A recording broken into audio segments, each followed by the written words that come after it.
भारत सरकार और reserve bank of India ने जो सुप्रीम कोर्ट में नोटबंदी से संबंधित एफिडेविट फाइल किए हैं, उसमें नोटबंदी का पूरा सच बाहर निकल कर आ रहा है।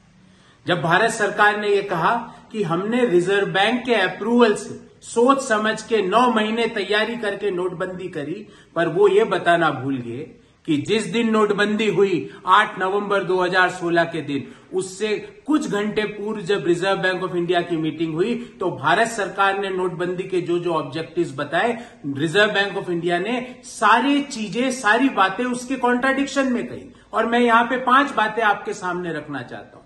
पहला, भारत सरकार ने कहा कि हमने नोटबंदी इसलिए करी कि कैश इन सर्कुलेशन इकोनॉमी में बहुत ज्यादा है, कैश टू जीडीपी रेशियो 11% है, इसलिए हम नोटबंदी करेंगे। पर वो ये बताना भूल गए कि 2021-22 में आज कैश इन सर्कुलेशन जीडीपी के प्रतिशत में 13.7% है। मतलब नोटबंदी की जब 11%, अब 13.7%। तो ये जो स्टेटमेंट था, ये जो रीजन था, ये कॉन्ट्राडिक्ट हो गया। दूसरा, भारत सरकार ने कहा कि 500 और 1000 के नोटों में वृद्धि बहुत हुई, इसके अनुपात में इकोनॉमी में उतनी वृद्धि नहीं हुई। रिजर्व बैंक ऑफ इंडिया की उसी दिन, जिस दिन नोटबंदी की गई, उसी दिन मीटिंग के मिनट्स में यह कहा गया है कि 500 और 1000 के नोटों की जो वृद्धि है उसको नॉमिनल वृद्धि लिया गया और इकोनॉमी में जो वृद्धि है उसको रियल वृद्धि लिया गया। मतलब अगर इन्फ्लेशन को एडजस्ट कर दे तो 500 और 1000 के नोटों में कोई इकोनॉमी से ज्यादा वृद्धि नहीं हुई। तो भारत सरकार का ये रीजन भी बाहर चले गया।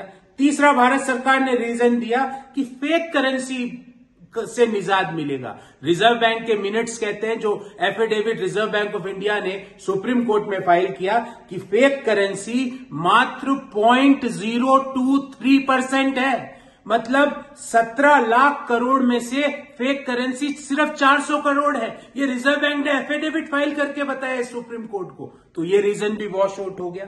फिर यह कहा गया कि 500 और 1000 के नोटों की नोटबंदी करके ब्लैक मनी को कंट्रोल कर लिया जाएगा। रिजर्व बैंक कहता है कि ब्लैक मनी नोटों में नहीं, रियल एस्टेट के इन्वेस्टमेंट्स में है। तो ये रीजन भी खत्म हो गया।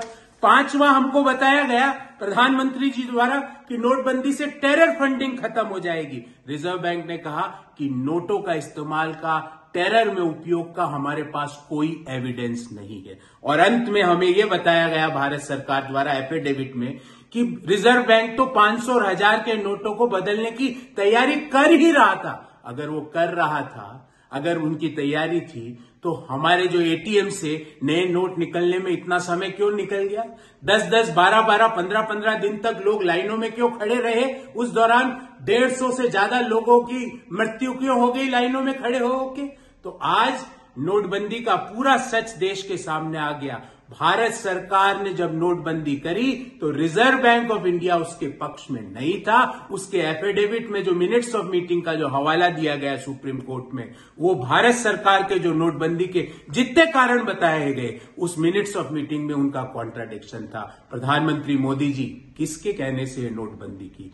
किसके कहने से देश का एमएसएमई, देश का छोटा उद्योग, छोटे दुकानदार, इनफॉर्मल सेक्टर, अनऑर्गेनाइज सेक्टर, किसके कहने से ध्वस्त हुआ? मोदी जी बताइए, इन सवालों का जवाब दीजिए। आपकी कथनी और जो आप रीजंस बता रहे थे नोटबंदी के, वो और रिजर्व बैंक ऑफ इंडिया के जो मिनट्स ऑफ मीटिंग में जो स्टेटमेंट्स है, उसके बीच में इतना विरोधाभास क्यों है, इतना कॉन्ट्राडिक्शन क्यों है?